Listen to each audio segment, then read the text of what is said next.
Bonjour à tous et bienvenue dans cet épisode où je vous invite à explorer une idée simple mais puissante qui est l'art subtil de se détacher des choses qui n'ont pas d'importance à part celle de nous pourrir l'existence. Eh bien, ce podcast est inspiré du livre de Mark Manson qui a écrit L'art subtil de s'en foutre. Cette philosophie de vie nous enseigne non pas l'indifférence totale, mais plutôt la capacité de choisir ce qui vaut vraiment, qu'on s'en soucie, et de lâcher prise sur le reste.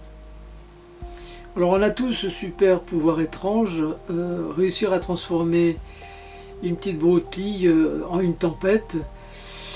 Oui, ce petit truc minuscule, un mail sec par exemple, ou un inconnu qui marche trop lentement devant nous, ou alors une remarque qui n'avait probablement même pas été pensée, et hop, on s'enflamme comme si l'univers avait un plan personnel pour nous tester. Alors, prendre l'art de ne plus offrir notre énergie à tout ce qui passe, et de la réserver seulement à ce qui mérite vraiment d'exister dans notre tête. Une sorte de tri sélectif émotionnel, version zen. Alors il faut dire qu'on consacre souvent notre attention aux mauvaises choses. On se soucie du regard des autres, on s'inquiète de scénarios catastrophes qui n'arriveront sans doute jamais. On se bat mentalement contre des détails dérisoires et à la fin on est lessivé comme si nos émotions étaient un forfait internet limité et qu'on avait tout cramé en scrollant n'importe quoi. Alors, si finalement le problème n'était pas qu'on a trop à gérer, mais qu'on gère surtout des choses qui ne le méritent pas. Apprendre à s'en foutre, comme dirait Manson, subtilement, ce n'est pas devenir indifférent, c'est devenir sélectif. C'est arrêter de courir partout comme un pompier émotionnel volontaire et se concentrer sur les feux qui valent réellement la peine d'être éteints ou allumés. C'est un peu comme notre espace de vie. On accumule des objets, des vêtements qu'on ne met plus, des gadgets, des au cas où, des souvenirs qui ont perdu leur sens, jusqu'à ce que notre maison ressemble à une allégorie de notre charge mentale, pleine à craquer, encombrée et pas du tout à notre image. Et parfois, il suffit d'une bonne résolution, d'un moment de lucidité.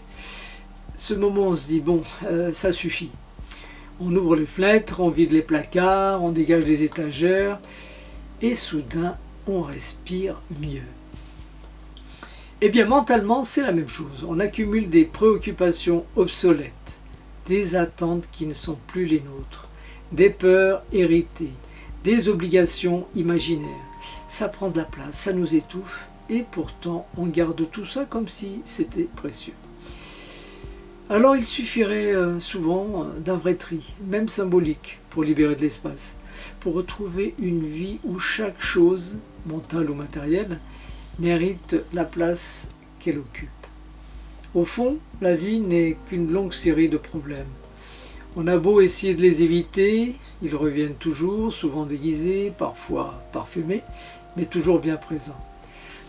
Alors l'astuce, c'est pas de les éliminer, c'est de choisir les bons, ceux qui ont du sens, ceux qui correspondent à nos valeurs, ceux qui portent sans se plaindre comme un sac de randonnée un peu lourd. Oui, mais plein de choses précieuses. Alors, parce que tout part de là, nos valeurs, pas les valeurs flashy que tout le monde brandit sur le réseau, mais celles qui tiennent debout dans le quotidien, l'honnêteté, la créativité, la curiosité, la fidélité à soi-même. Les valeurs superficielles nous épuisent, les profondes nous structurent. Être responsable de ce que l'on vit ne veut pas dire être coupable de ce qui arrive. On ne choisit pas toujours les cartes qu'on reçoit, mais on choisit comment on joue la partie. Et c'est là que réside notre pouvoir. Et cette prise de recul ouvre une porte magnifique qui est l'humilité. L'humilité de reconnaître qu'on ne sait pas tout, qu'on peut évoluer, qu'on peut réajuster. Alors l'incertitude, c'est inconfortable, oui, mais c'est là qu'on grandit le plus. Et puis, il y a cette chose qu'on n'aime pas trop évoquer, mais qui remet les pendules à l'heure, qui est notre finitude.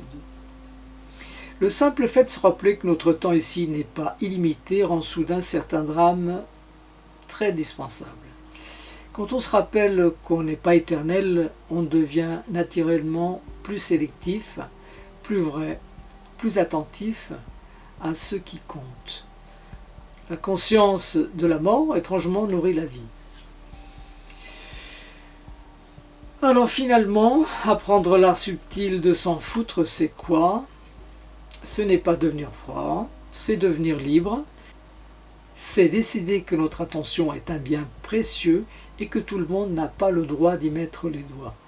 C'est faire un tri comme dans une maison encombrée, c'est garder les objets, les valeurs, les relations, les combats qui nous nourrissent et laisser partir tout le reste sans culpabilité, sans drame. Choisir ce qui mérite vraiment notre importance, c'est peut-être la chose la plus élégante qu'on puisse faire pour soi-même.